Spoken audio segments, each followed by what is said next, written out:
All right, you maggots, everybody single file on the gray base plate right now. Hey! All right, what's going on, guys? Welcome back to another Ely Brick Force video. Today we have a really good one for you. We are going to be going over everything that goes into building an army. Yeah, there's going to be different sections to this video, going over everything you need to know of just, army building 101. There's a few things that every Lego army needs. What are they, you might be asking? Well, I can answer that for you. Up first, of course, we have the used clones, otherwise known as battle damaged. They could have, yellowing, just some wear and tear, scratches here and there. Bonus points if they have teeth marks, just some cracks, things like that. Just stuff to really bulk up your army and just to make it look like they've seen some battle.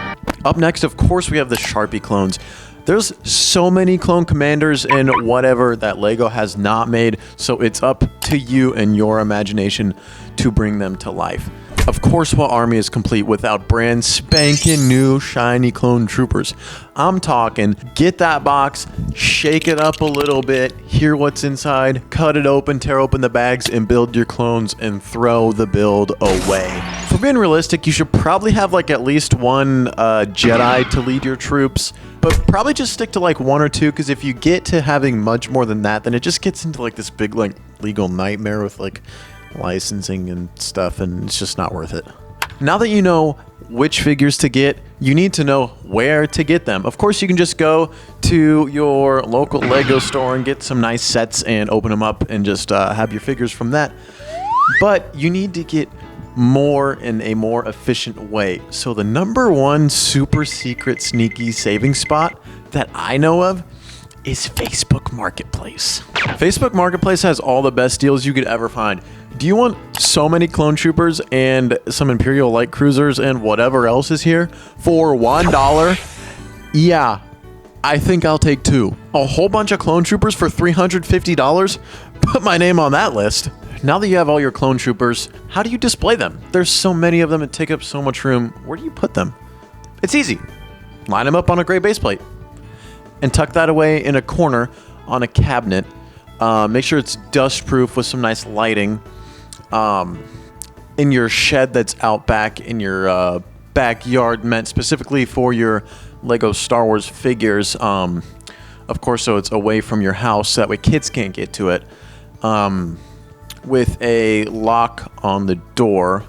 But of course, in the event that kids do manage to get inside of your shed, make sure the glass that you have is fingerprint proof, so that way when they touch it, it doesn't get all smudged up, so you can still see what figures you have. And lock that also, and probably hire somebody to weld it shut. That way it can't be opened. Optional thing you could do is hire some security to protect it.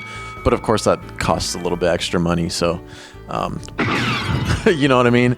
A slightly simpler display option is just put them in a tub like I do. Guys, just as a precaution, I have this segment in here so you know what figures to stay away from. These are ones that will surely ruin your army the second they come within 4 studs of any of your other army figures. So pay attention. Number 1, absolutely no pink or purple troopers. Yikes! Here's an extensive list of also what definitely to not include.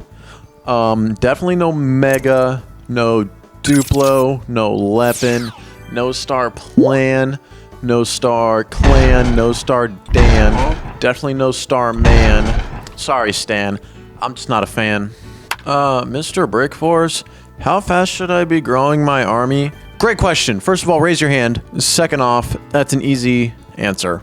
Let's say that 7% of the population is enlisting into the army. So obviously that's a 7% growth of the army and of the army's army building. So you want to take that number and apply it to your Lego army. So let's say I have 100 Lego clone troopers. So obviously I should be adding 7%, which would be 7 clone troopers into my army for this coming year, and so on and so forth. If there's a decrease, then you might need to cut back on some clone troopers, and I'll tell you how to do that here in a little bit. Let's take a moment to explore the procedure of properly retiring those LEGO Clone Trooper veterans and welcoming in the new recruits. When should you be retiring your LEGO Clone Troopers? So everybody serves a 4-year tour of duty until they have the opportunity to opt out of the service. And so that is when you should give your Clone Troopers the option to do so.